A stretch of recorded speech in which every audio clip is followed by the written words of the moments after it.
ఎగువన మహారాష్ట్ర, ఛత్తీస్గఢ్, కర్ణాటకతో పాటు రాష్ట్రాల్లోనూ భారీ వర్షాలు పడుతుండటంతో గోదావరి, కృష్ణా నదులు ఉగ్ర రూపం దాల్చాయి. దానికి సంబంధించిన బ్రేకింగ్ న్యూస్ మనం చూస్తున్నాం. గోదావరి, కృష్ణా నదుల ఉగ్ర రూపం.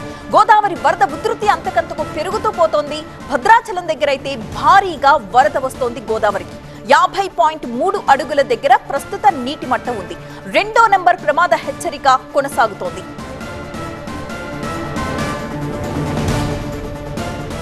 అటు ధవళేశ్వరం దగ్గర గోదావరి వరద ఉధృతి కొనసాగుతోంది. ఇన్ఫ్లో అవుట్ఫ్లో 9.75 లక్షల క్యూసెక్కులుగా ఉంది.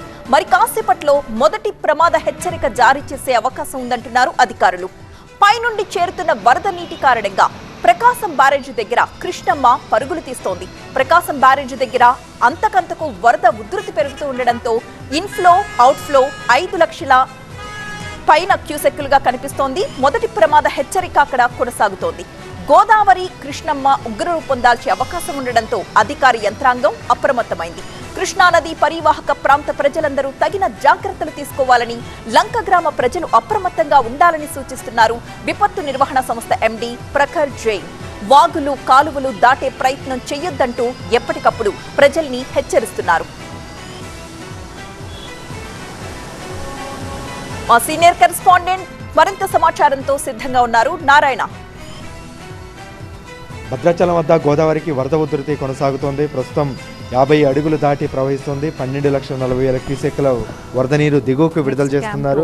నిన్నటి నుంచి కూడా మనం చూడవచ్చు. నిన్న ఉదయం 8 గంటలకు మొదటి ప్రమాద హెచ్చరిక 43 అడుగులకు చేరగానే మొదటి ప్రమాద హెచ్చరిక జారీ చేశారు. రాత్రి 10 గంటల ఆ సమయంలో 48 అడుగులకు చేరడంతో రెండవ ప్రమాద హెచ్చరిక జారీ చేశారంటే ఒకే రోజులో మొదటి, రెండవ ప్రమాద హెచ్చరికలు దాటి ప్రవహిస్తోంది.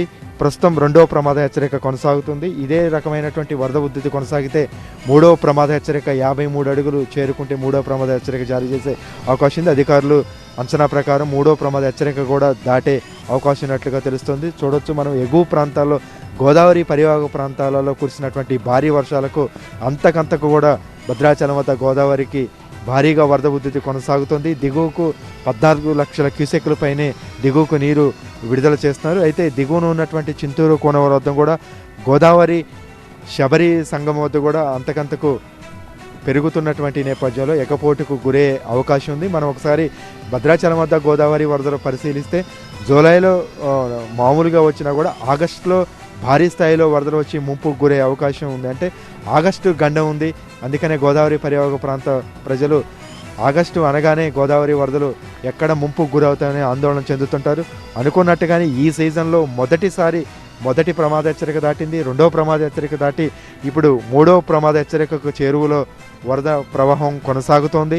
ఇప్పటికే పలు కాలనీ వాసులను, లోతట్టు ప్రాంత ప్రజల్ని అప్రమత్తం చేశారు. కలెక్టర్, ఎస్పీ ఎప్పటికప్పుడు కూడా గోదావరి యొక్క వరద ఉధృతిని పరిశీలిస్తూ అధికార యంత్రాంగాన్ని పూర్తి స్థాయిలో అప్రమత్తం చేశారు. ఈసారి కరకట్ట దాటి లోపలికి రాకుండా పటిష్టమైనటువంటి చర్యలు తీసుకున్నారు. పూర్తిగా కూడా బ్యారికేడ్స్ ఏర్పాటు చేసి పోలీసులు ఇటు గజేతగాళ్ళని సిద్ధం చేసి ఎవరిని కూడా గోదావరిలోకి ఇటు భక్తులు కానీ, టూరిస్టులు కానీ స్నానాలకి దిగకుండా హెచ్చరిక బోర్డులు ఏర్పాటు చేసి పటిష్టమైనటువంటి చర్యలు చేపట్టారు. ఈ నేపథ్యంలోనే ఇంకా పూర్తి స్థాయిలో అప్రమత్తంగా ఉండాలి. అధికారుల సూచనలు ఎప్పటికప్పుడు కూడా పాటిస్తూ అవసరమైతే వరద పెరిగితే సురక్షిత ప్రాంతాలకు వెళ్ళడానికి సిద్ధంగా ఉండాలని జిల్లా కలెక్టర్ సూచించారు. ఎగువ ప్రాంతాలలో ముఖ్యంగా మహారాష్ట్ర, ఛత్తీస్గఢ్లో ఉన్నటువంటి గోదావరి పరివాహక ప్రాంతంలో భారీ వర్షాలు కురిసినందువల్ల ఈ పరివాహక ప్రాంతం మొత్తం కూడా పెద్ద ఎత్తున కూడా వరద వచ్చి భద్రాచలం వద్ద అంతకంతకు పెరుగుతోంది.